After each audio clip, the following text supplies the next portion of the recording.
பொன்னாசை. பொன்னாசை. மூன்றாவதாக பெண்ணாசை. பெண்ணாசை என்று சொன்னால் பொண்டாட்டி எவ்வளவு அழகா இருந்தாலும் சொல்லலாம். ஆமா, அதான் அந்த காலத்துல கிளி மாதிரி பொண்டாட்டி இருந்தாலும் சரி குரங்கு மாதிரி ஒரு வைபாடி வைக்கணும். ஆமா, இப்ப பொண்டாட்டி ரொம்ப அழகா இருப்பா. சரி, இவன் பைக்ல தான் இருப்பா. ஆமா, இவர் பைக் ஓட்டிட்டு போவாரு. சரி, முன்னால ஒரு பொண்ணு சுடிதார் போட்டுட்டு போயிட்டு இருக்கும். சரி, அது குரங்கு மாதிரி தான் இருக்கும். ஆனா இவரு கண்ணுக்கு அதுதான் தமணமாய் தெரியும். மோகினியாட்டம் தெரியும். இந்த பொண்டாட்டி பார்த்தா பொம்பளை மாதிரியே தெரியும். சரி, பாதி அப்போ உங்களுக்கு பொண்டாட்டி என்ன பெரிய அரைக்கி ஒண்ணுக்கு ரெண்டை கட்டி ஒருத்தருக்கு மூடை கட்டி.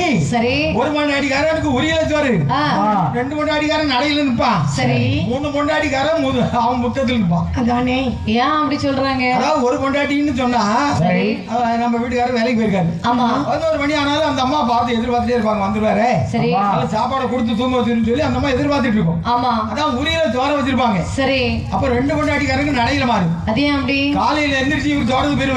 ஆமா, அந்த பொண்டாட்டி அங்க தூத்திட்டு இருப்பா, அந்த பொண்டாட்டி இந்த பக்கம் தூத்திட்டு இருப்பா. சரி, ரெண்டு பேரும் ஆளுக்கு ஒரு விளக்கு மரம் வச்சுட்டு இருப்பா. அங்க நின்று அவன் நினைப்பா, வேலையில குடம்பாட்டாடி இங்க வார ஏறி அங்க போனான்னு வச்சுக்க, இன்னைக்கு வந்த பரம்பு பரம்படி பரம்பு. அப்படி இவ ஒரு பக்கத்துல வாரியல் வச்சுருப்பா, அவன் ஒரு பக்கத்துல வாரியல் வச்சுருப்பா. மூணு பொண்டாட்டிக்காரன் அங்க மூணு பொண்டாட்டி லைனா வெளியே வந்துருப்பா.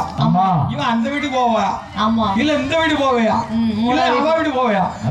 முத்தத்துல வந்து நின்னு முடிச்சிட்டு இருக்கு. முடிச்சிட்டே பாவல் நின்னுப்பா. ஒரு வீட்டுக்கு போவே மூணு பேருக்கு அதை பிடிக்கும். அதையும் பேராசம் மூணு கட்டணும். அதனால தான் அப்படி ஆசைப்படாத அப்படின்னு சொல்லியிருக்காங்க. சரி, அப்படியானால் இப்பேற்பட்ட ஆசை நம்முடைய மனையாளை விட்டு அடுத்த பெண் மீது ஆசைப்படுவது. ஆமாம்மா, பெண் ஆசைன்னு சொல்லக்கூடியதா? கண்டிப்பா கண்டிப்பா. இப்பேற்பட்ட ஆசைகளையும் மறந்தான் இந்த வல்லரைக்கன். ஆமாம்மா, யாவரும் அறியாத கானகம் வந்து தவப்பிடம் ஏற்படுத்தி தவம் செய்து கொண்டிருக்கின்றார். தன்னை மறந்து சிவனை நாடி அகோர தவம் செய்து கொண்டிருக்கின்றார். ஆமாம்மா, சிவன் ஞான மந்திரத்தை மறவாது உச்சரித்தார். ஈஸ்வரனே மகாதேவா ஏழையாண்டி சடையரனே, இதே சமயமே என்னுடைய தவசாலை முன்பிலே வர வேண்டும், எனக்கு தகுந்த வரங்கள் தருவீராக என்று சொல்லி சிவனை நாடி தவம் செய்கின்றான் வல்லருக்கு.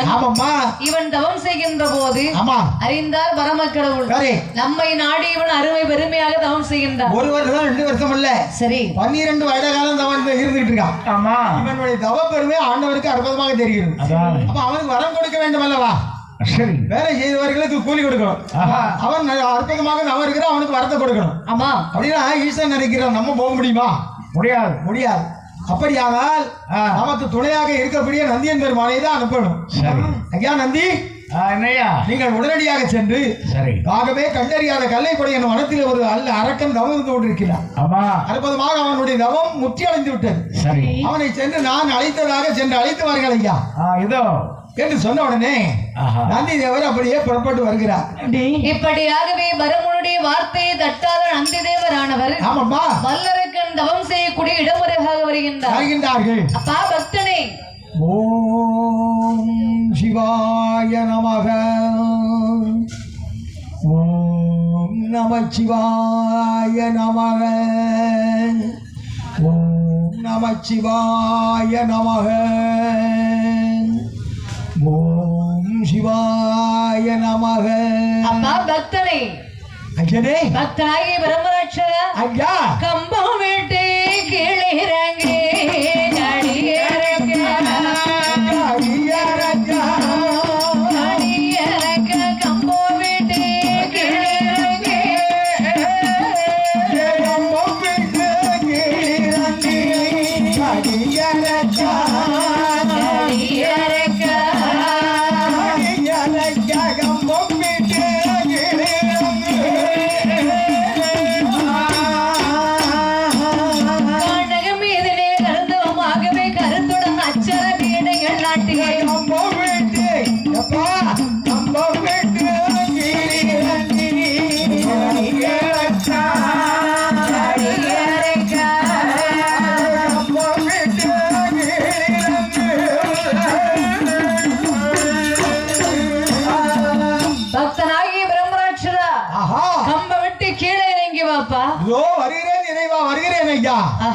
என்று ரத்தத்தை காதலை கேட்டதான். ஆமாம்மா, வல்லரைக்கன் தவசாலை விட்டு எழுந்திருந்து ஓடோடி வருகின்றார். வரமுன் தான் வந்து விட்டார் என்று எண்ணிக்கொண்டு அவனுடைய பாதத்தில் விழுந்து சுவாமி வணக்கம் பக்தா பக்தா எழுந்திரு ரொம்ப ரொம்ப கும்பிடாதப்பா, ஒன்றும் பிரச்சனை இல்லை. மாதிரி யார் என்று நினைத்து என்னை தொழுது கொண்டிருக்கின்றாய்? சுவாமி, நான் தேடி வந்த பரம கடவுள் நீங்கள் தானே? ஐயோ, அபச்சாரம். என்னாச்சுமா? பக்தா, சரி, வேற ஒண்ணும் இல்லப்பா. சரி, நீ தேடி வந்த இறைவன் நான் அல்ல. அப்படியானால் தாங்கள் யார் ஐயா? நான் தானப்பா. வடக்கு கோட்டையில் காவல் செய்து வரக்கூடிய நந்தியின் பெருமாள் நான் தான். என்ன காவலாளியா? ஆமாய்யா. நந்தி, கொஞ்சமாவது உனக்கு அறிவு இருக்குதாயா? என்னய்யா? உண்ணாமலும் உறங்காமலும் இரவு பகல் என்று பாராமல் நவம்பர் யாரை காண்பதற்காக தெரியுமா? அந்த ஆலமர் கடவுளாகிய ஆதி சிவனாரை காண்பதற்காக. ஆனால் அவரை காணாமல் அவருடைய கோட்டை வாசல் காவலாளி உண்மையா நான் காண வேண்டும். ஆத்திரப்பட்டு அறிவுல பேசாதே. அதாவது நல்ல சிந்தனை அள்ளிடலாம், சொல்ல சிந்தனை அள்ள முடியுமா? சரி, அதனால நீ வார்த்தையை கொட்டாதே. பக்தா, நான் ஆண்டவனுக்கு காவலாளியாக இருக்கக்கூடியவன். அந்த இறைவன் தான் உன்னுடைய தவம் முற்றியடைந்து விட்டது என்று சொல்லி என்னை அனுப்பி உன்னை அழைச்சிட்டு வர சொல்லியிருக்காங்க. அதனால நாம் இருவரும் கைலாசமலை போகலாம் வாரியா? அப்படின்னா 2 பேரும் சேர்ந்து போனான்னு சொல்றீங்க? கண்டிப்பா. என்ன, நானும் இதைத்தான் விகனால யோசிச்சுட்டு இருந்தேன். அதனால அப்படின்னா போலாமா? கண்டிப்பா போய் வருவோம் ஐயா. வாருங்கள் போகலாம் என்று சொல்லி இருவருமாக வழிநடையாக நடந்த வண்ணமாக வருகின்றார். ஆமாம்மா. அப்படி வழிநடையாக நடந்து வருகின்ற போது அப்போது கேட்கின்றார் நந்தி தேவரிடத்தில், என்னம்மா? ஐயா நந்தி தேவரே, ஐயா, நம்ம 2 பேரும் அப்படியே அமைதியா பேசிக்கிட்டே போனா ரொம்ப கஷ்டமா தெரியும். கண்டிப்பா. ஆடி பாடி வேலை செய்தா அழுப்புதுன்னு சொல்லுவாங்க. ஆமாய்யா. அதனால பேசிக்கொண்டே போகலாமே. அப்படி சொல்ல வரியா? ஆமா பக்தா. சரி, நான் எப்படியே பேசிக்கொண்டு போனாலும் சரி, நமக்கு நேரம் போகத்தான் செய்யும். ஆனால் அந்த இறைவனை துதிபாடி கொண்டு போனோம்னா நம்மளுடைய கஷ்டம் நமக்கு தெரியாதப்பா. ஆமா, அப்படியானால் சரி, இறைவனை நினைத்து துதிபாடி கொண்டு போவோம். போகலாமே. படிக்கும். கங்கை அணிந்தவர் கண்டோர் தொழும்பிலாஷ சதங்கையாடும் பாதவினோத லிங்கேஸ்வர நீதான் துணை நீதான் தில்லை அம்பல நடராஜ செழுமை நாதனே பரமேச தில்லை அம்பல நடராஜ செழுமை நாதனே பரமேச அல்லல் தீர்த்தடவா பாவா அமிதானவா அல்லல் தீர்த்தடவா பாவா அமிதானவா தில்லை அம்பல நடராஜ செழுமை நாதனே பரமேச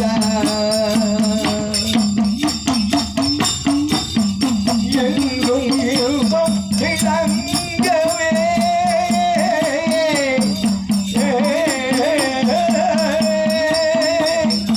எங்கும் இன்பம் விளங்கவே அருள் உமாபதி ஏழ்மை அகல வரவுதா பாபா வரம் பொங்கவா ஏழ்மை அகல வரவுதா பாபா பழம் பொங்கவா இல்லை அம்பல நடராஜ செழுமை நாதனே பரமேச அல்லல் தீர்த்தடவா பாபா அமிதானவா